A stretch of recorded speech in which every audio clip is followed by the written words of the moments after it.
Months after the parliament passed 3 new farm laws, a section of farmers continue to be on warpath. Thousands of farmers threw bricks and stones at cops and physically pushed vehicles as they were stopped by the Haryana police on their way to Delhi as part of the Delhi Chalo agitation.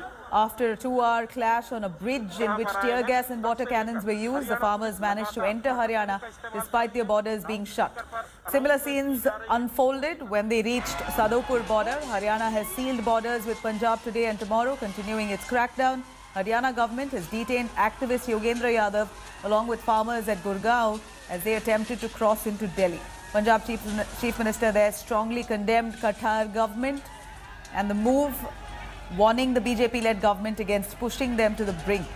In fact, the Delhi government too has refused to allow any rally in the city, but raising his voice in favor of the farmers, Chief Minister Kejriwal has said that peaceful demonstrations should be allowed.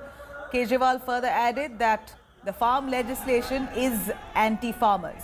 30 Punjab farmer unions have called Bandh today and tomorrow as part of the agitation against the centre's contentious farm laws.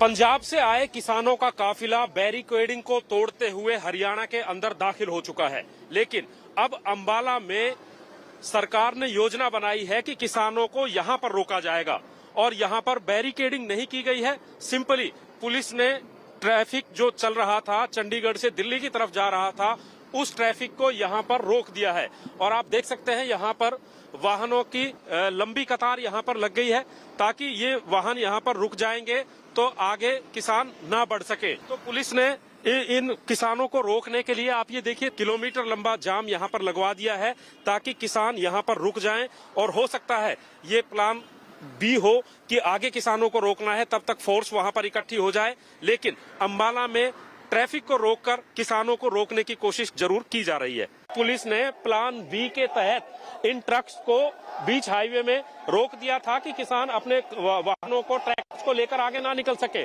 लेकिन अब ये किसान इन trucks के ऊपर आ गए हैं और कई ट्रक्स इन्होंने स्टार्ट भी कर लिए हैं तार जोड़कर और ये धक्के मार रहे हैं। देखिए, ये देखिए, ये जो एक बड़ी गंभीर सिचुएशन है कि कहीं ये ट्रक आगे खड्डे में ना गिर जाए, क्योंकि ये नदी है, नदी का पुल है और जिस तरीके से किसान अब जबरदस्ती आगे बढ़ रहे हैं, ये कहीं ना कहीं परेशानी अब आगे हो सकती है। जिस तरीके से ये किसान उग्र होते जा रहे हैं, रैपिड एक्शन फोर्स देखिए किस तरीके से पीछे खड़ी हुई है। जो पुलिस बल है वो लगातार पीछे हटता जा रहा है।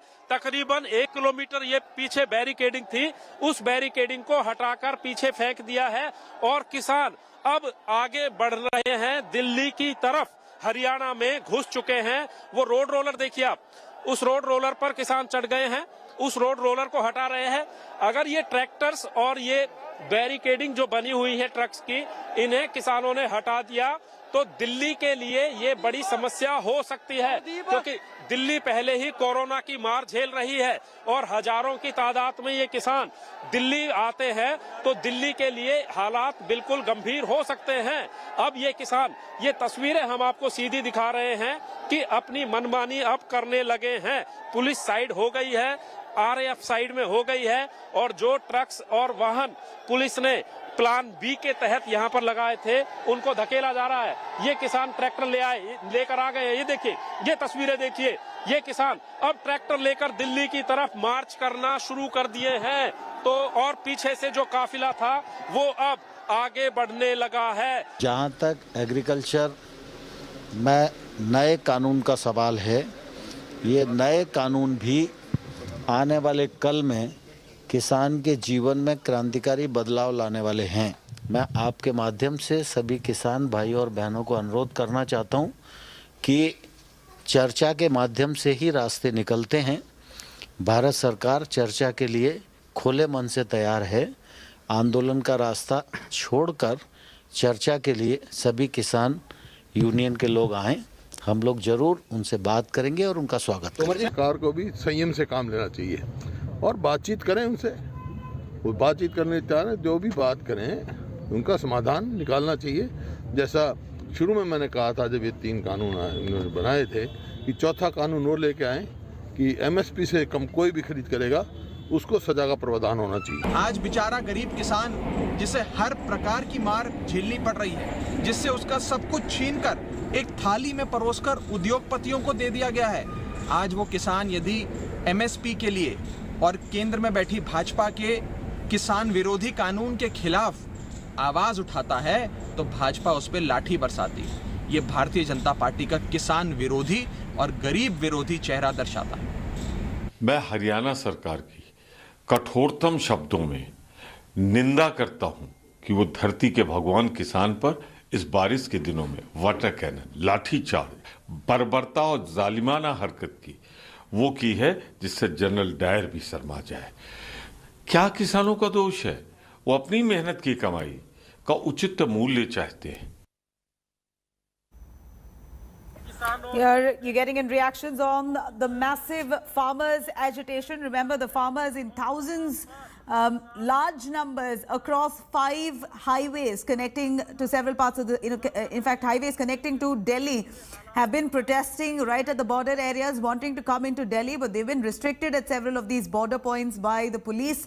Haryana police, in fact, the visuals that we see here, Haryana police had in fact placed tractors with sand only to block the movement of the farmers, to block vehicles from coming in from the through those border areas. In fact, many of the farmers there said to have pushed aside the police. Despite the police's presence in large numbers, the farmers have sort of used muscle power to push aside the police and move forward.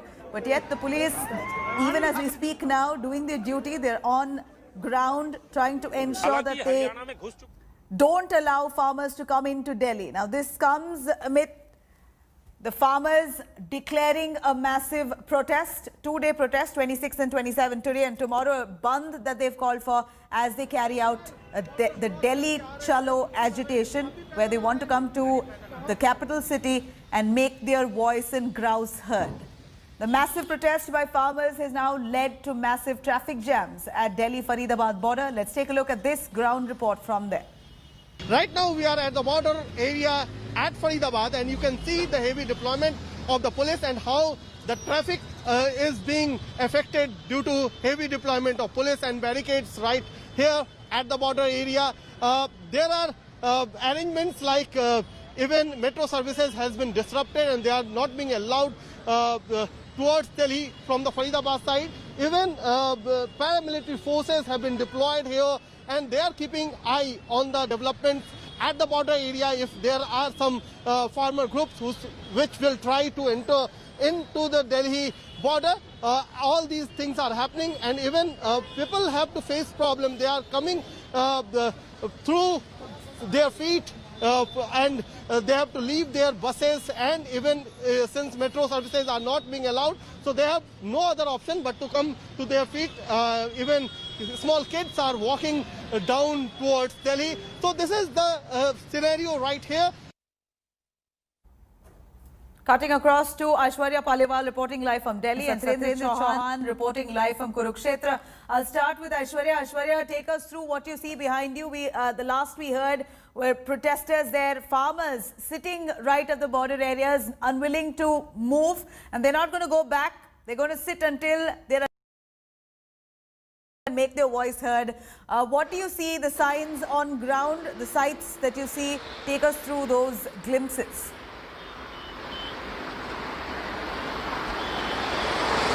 Well, let me tell you, those farmers who were there, who were sitting at the border, some of them were in fact taken away by the police, the others dispersed. But from what we are understanding, the farmers have now started taking other routes.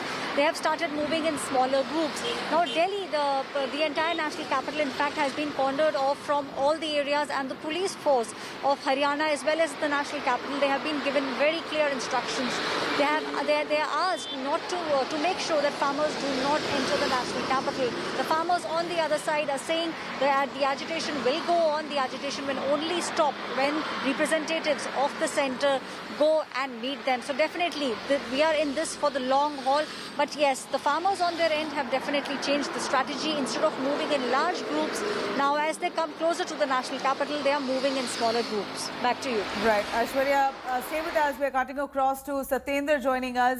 Satyendra, यहाँ पर जो farmers protest जो चल रहा है, अभी भी क्या फार्मर्स वहां पर जटे हुए हैं, वो इंसिस्ट कर रहे हैं कि उनको दिल्ली के अंदर जाने दो। अगर ना अलाउ करे तो क्या करेंगे? अब हमने देखा है ऑलरेडी उनका फ्रस्ट्रेशन है, दिख रहा है वहां पर ऑन ग्राउंड। अभी उनका डिसीजन क्या हो रहा है अब? देखिए नबीला, अभी जो ये किसान दिल्ली की तरफ आ रहे थे, कुरुक्षेत्र में पहुंचे हैं और कुरुक्षेत्र में पुलिस ने भारी बैरिकेडिंग की थी और इनको रोकने की कोशिश की थी, लेकिन वो सारे इंतजाम कहीं ना कहीं धरे रह गए हैं। और यहाँ पर आप देख सकते हैं कि किसानों ने जो फायर ब्रिगेड्स और जो वाटर कैनन के लिए व्हीकल्स आए थे उनको वापस खदेड़ दिया है। और यहाँ पर रैपिड एक्शन फोर्स भी काफी संख्या में मौजूद है, हरियाणा पुलिस भी मौजूद है। लेकिन जिस तरीके से सुबह से रक्कस शुरू हुआ था वो दौर अभी भी चल रहा है। पीछे मेरे पीछे ये जो शोर आप सुन सकते हैं कि ये ट्रक्स यहाँ पर हाईवे पर इनको रोकने के लिए, ब्लॉक करने के लिए लगाए गए थे, लेकिन यहाँ पर पुलिस के कोई भी इंतजामात काम नहीं आ रहे हैं और ये किसान लगातार दिल्ली की तरफ आगे बढ़ते जा रहे हैं। फिलहाल ये सुबह से जो हंगामा का सिलसिला शुरू हुआ था वो अभी भी चले जा रहा है और ये कुरुक्षेत्र तक पहुंच चुके हैं। और जिस तरीके से जगह जगह पर बैरिकेडिंग है और उसको तोड़ते हुए किसान आगे बढ़ रहे हैं, लग ऐसा रहा है कि अब ये दिल्ली जाकर ही दम लेंगे। तेंदर, बहुत सारे जो किसान हैं वो वहां से हट नहीं रहे हैं, मगर बहुत सारे जो है ऑलरेडी दिल्ली के अंदर आ चुके हैं। ये रिपोर्ट्स मिल रहा है हमें कि ये अगर यहाँ पर ब्लॉक है तो दूसरे रूट्स को आइडेंटिफाई करके वो रूट ले रहे हैं। बहुत सारे फार्मर्स और जो किसान हैं ऑलरेडी दिल्ली के अंदर आ चुके हैं। ये क्या बात सही है? देखिए, मैं आपको बता दूं कि हरियाणा सरकार ने जितने भी बॉर्डर्स हैं अपने पंजाब से लगते हुए, दिल्ली से लगते हुए, कल ही ऐलान कर दिया था कि इनको सील किया जाएगा। लेकिन बावजूद उसके ये जिस जगह पर मैं खड़ा हूं ये सिर्फ एक एरिया है, यानी कि ये पटियाला लुधियाना जो हाईवे है ये उस बेल्ट के किसान है। इसी तरीके से जो अलग अलग जिले हैं, जो सिरसा से लेकर कैथल जो पंजाब से लगता हुआ हरियाणा का इलाका है, वहां पर अलग अलग जगहों से, अलग अलग रूट से ये किसान दिल्ली की तरफ आगे बढ़ रहे हैं। और कहा यह भी जा रहा है कि जो हरियाणा के भी किसान हैं वो भी लगातार दिल्ली की तरफ आगे बढ़ रहे हैं। और यहाँ पर ये देखिए, यहाँ पर पुलिस ने बहुत कोशिश की थी कि इनको यहाँ पर रोका जा सके, लेकिन इन्होंने जो बैरिकेडिंग थी उसको उठाकर फेंक दिया। जो वाटर कैनन के लिए व्हीकल आए थे उनको खदेड़ दिया और खुद किसानों ने ही ट्रकों को आगे से कर दिया। और यहाँ पर ये काफिला अब लगातार कहीं ना कहीं दिल्ली की तरफ बढ़ता जा रहा है। और जिस तरीके से, जिस एग्रेशन के साथ ये आगे बढ़ रहे हैं, लग ऐसा रहा है कि आने वाले समय में दिल्ली में भी कहीं ना कहीं तनाव जरूर होगा। Satyendra, thank you very much for joining us with those details. The agitation there only heating up. You see many of these border areas right now where police using force and the farmers in turn pushing back only to enter Delhi. They're adamant that they want to make their voice heard. They will enter the national capital by hook or by crook, is what it appears here. Hi everyone, Preeti Chaudhary here. Hope you like this video. For latest news and analysis, like and subscribe to the India Today YouTube channel. And don't forget to press the bell icon to stay updated. Thank you for watching.